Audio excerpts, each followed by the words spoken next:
Ever get curious about the research that goes into those massive books politicians are always coming out with? Like, do they really have the time to go through tons of documents and, like, actually write arguments? Well, that's the question surrounding Kamala Harris right now. You know, her 2009 book, Smart on Crime. It really makes you wonder about the timing of these accusations. Yeah. Back in '09, Harris was the district attorney in San Francisco, right? Yeah. And her book, it really dug deep into criminal justice reform. Hmm. Definitely a hot topic back then and still is now. But with the whole 2024 election getting more and more intense, these plagiarism accusations surrounding her book, yeah, they're definitely gaining a whole new level of importance. Yeah, no kidding. Talk about bad timing. So let's break it down. We've got this Stefan Weber. You could call him a professional plagiarism hunter, I guess, and he's claiming he found something like 27 instances of plagiarism in Smart on Crime. And we're not just talking about a sentence here and there. It's like full-on phrases, whole passages even, that seem to be lifted, the whole 9 yards. And that's where things get interesting, right? You've got these people, their entire careers revolve around finding copied work. Makes you wonder, though, is it really about maintaining some sort of ethical code in writing, or could there be other, motivations involved? Something to think about as we dig a little deeper. Okay, so let's look at one of the biggest examples they keep bringing up. It's about a press release from 2007, John Jay College of Criminal Justice.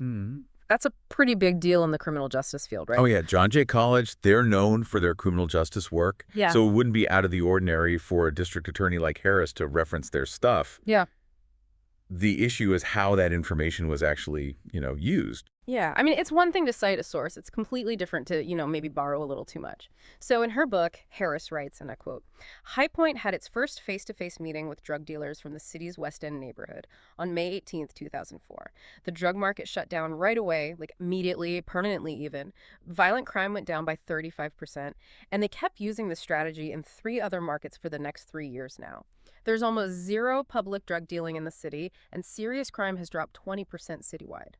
They took this high point strategy and put it into place in Winston-Salem, Greensboro, and Raleigh, North Carolina, then Providence, Rhode Island, and in Rockford, Illinois. And get this, the U.S. Department of Justice is making a nationwide program to use the strategy in 10 more cities. Wow. And when you compare that with the John Jay College press release from that same year, yeah, it's pretty similar, like almost word for word in certain parts.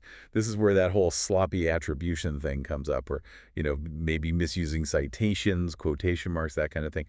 Could it just be a case of, like, an honest mistake? You know, not full-blown plagiarism? I don't know. It's a big difference, though. It's a thin line for sure. Yeah, it is. And context is everything when you're trying to unpack accusations like these. All right, ready for round 2 of this plagiarism thing. This time we're looking at a report from, 2000. It was from the Bureau of Justice Assistance, BJA for short.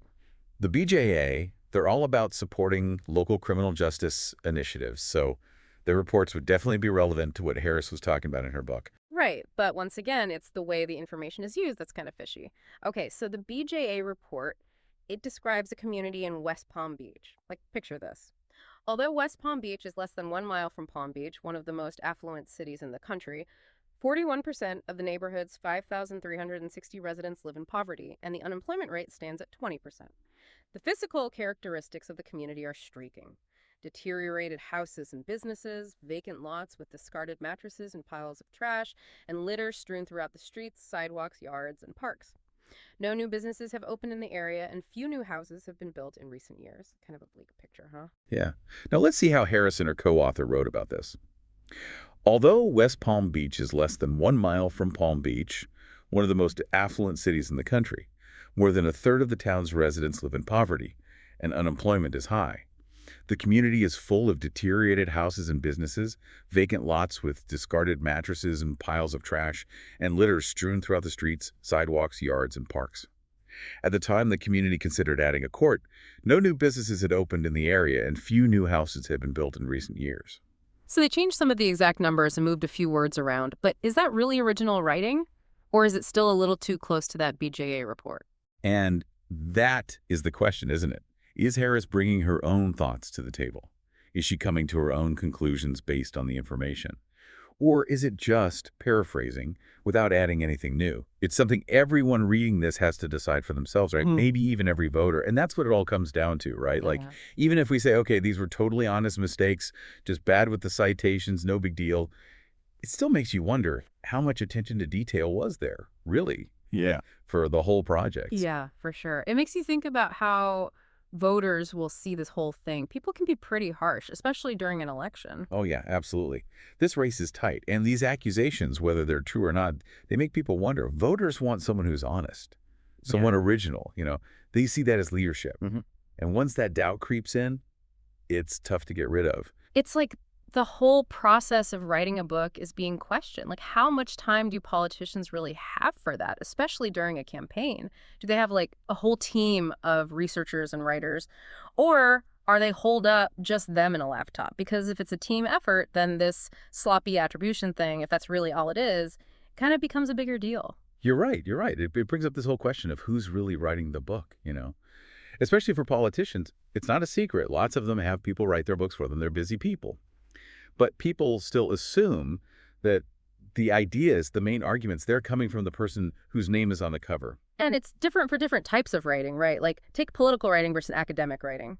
Plagiarism's a huge deal in both, obviously, but the consequences, they feel way more serious in politics, don't you think? I see what you mean. There's more pressure on these public figures, which makes sense to a certain point. Their words have power. They affect policy, public opinion, their whole 9 yards. So if there's even a question about whether those are really their words, even accidentally, it can feel like a betrayal. And it goes beyond just the person, too. These accusations, whether they're true or not, they can really hurt a whole campaign. Exactly. It throws everything off, gives the other side ammo, and makes people who might have supported them start having second thoughts. So how do we, as voters, make sense of all this? Plagiarism, political games, everyone's got an opinion. It's a lot. That's the million-dollar question, right? I think it starts with not just believing everything we hear, being a little skeptical. We got to look at these accusations, see the proof, understand the situation, and not just jump to conclusions. That's easier said than done, though, right? Everyone's so quick to get outraged and jump on the bandwagon. Social media just makes it worse. You're telling me. It takes effort, but it's important. This whole situation, messy as it is, it points to something bigger than just Kamala Harris or this election. Oh. Okay, I'm listening. Tell me more. It's about that line between getting inspiration from something and straight up plagiarizing it. It can be blurry. And making sure you're giving credit where credit is due. That's huge. And it's on all of us. Doesn't matter your job, your background, your political views. So where does that leave us? I mean, for voters like us trying to figure all this out, it feels kind of overwhelming?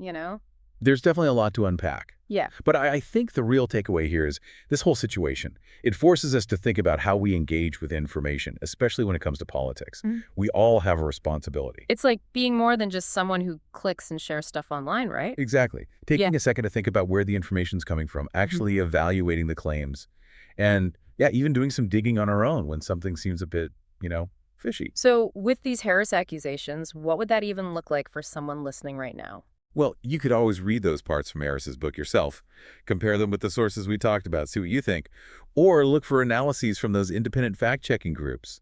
They've already done a ton of research on this. So it's less about deciding if the plagiarism is 100% real or fake and more about like being skeptical and asking questions. Exactly. Because whether or not these accusations change your vote, they remind us that words have power.